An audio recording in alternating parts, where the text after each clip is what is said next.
السلام عليكم ورحمة الله وبركاته. اللهم صل وسلم على رسول الله عليه أفضل الصلاة والسلام. أهلا وسهلا بكم من جديد على قناة سوبر دوجي أم بدر.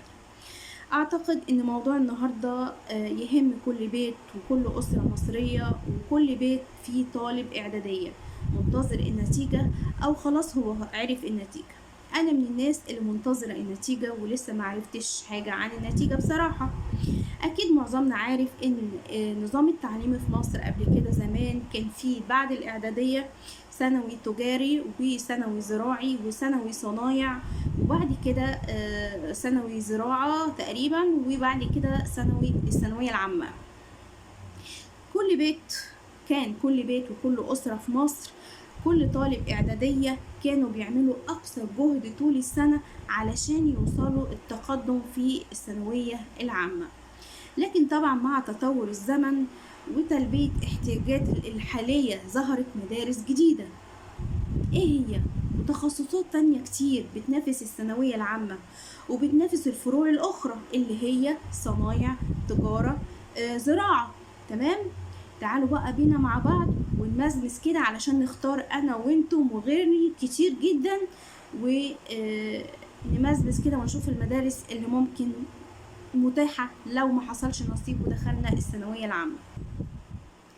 هنعرف مع بعض عدد المدارس البديلة للثانوية العامة واحدة واحدة كده، واحدة واحدة.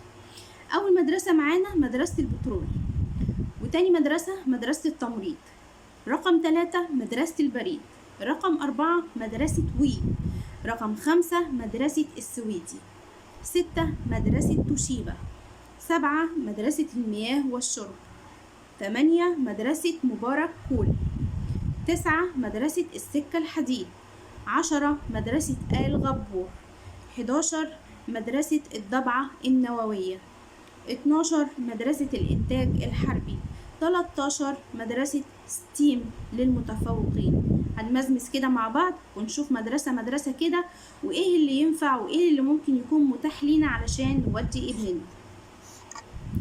وللعلم يا جماعة الخير إن كل المدارس اللي أنا بتكلم عنها دي خاضعة لتنسيق التربية والتعليم.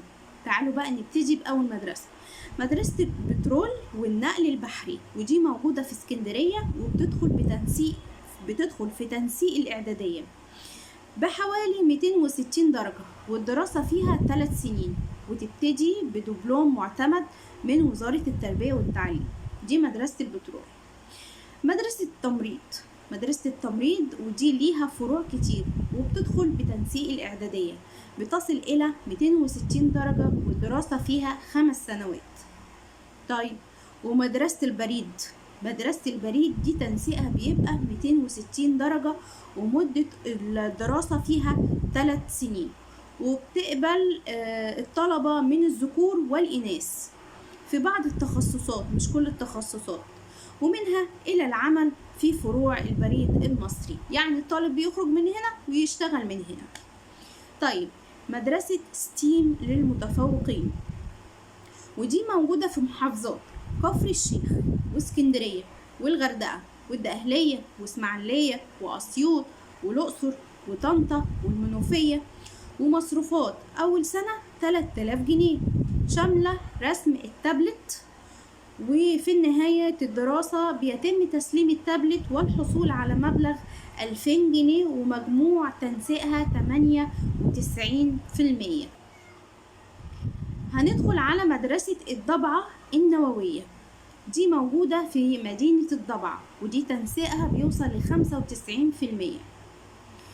ومدرسة مبارك كول اللي هي مدارس التعليم المزدوج، ودي مدارس بيشارك فيها رجال الأعمال والمصانع الخاصة في التربية والتعليم لخلق جيل جديد يخرج من دراسته إلى سوق العمل مباشرة، وطبعا ده اللي احنا عايزينه. مدارس السكة الحديد ومدة الدراسة فيها 3 سنين، بتعطي دبلوم المدرسة الصناعية زي دبلوم الصنايع بالظبط. وبعد كده للنقل والمدرسة الداخلية يمكن من خلالها التعيين في هيئة السكك الحديدية، يعني برضو مدرسة السكة الحديد هتدرس فيها 3 سنين وتخرج تشتغل في هيئة السكة الحديد. طيب، مدرسة المياه والشرب والصرف الصحي، ودي تنسيقها بيكون 250 درجة، 250 درجة، ودي موجودة في القاهرة والجيزة والقليوبية وشمال وجنوب سيناء. تمام. مدارس الإنتاج الحربي ودي موجودة في السلام وحلوان. ومدارس العربي توشيبا اللي تنسيقها بيكون من 250 درجة، ودي الطالب بيخرج للعمل في إحدى التخصصات لمصانع توشيبا العربي. هندخل في مدرسة السويدي. مدرسة السويدي ودي تنسيقها 220 درجة، والطالب بيخرج منها للعمل في صناعات الحديد والصلب والبلاستيك والخدمات اللوجستية والكابلات والميكانيكا. برضو ده اللي احنا عايزين الطالب يخرج من هنا ويشتغل من هنا. طيب مدرسة وي. مدرسة وي ودي أول مدرسة في مصر متخصصة في الاتصالات والتكنولوجيا المعلومات، وتنسيقها من 250 درجة، ومدة الدراسة فيها 3 سنين.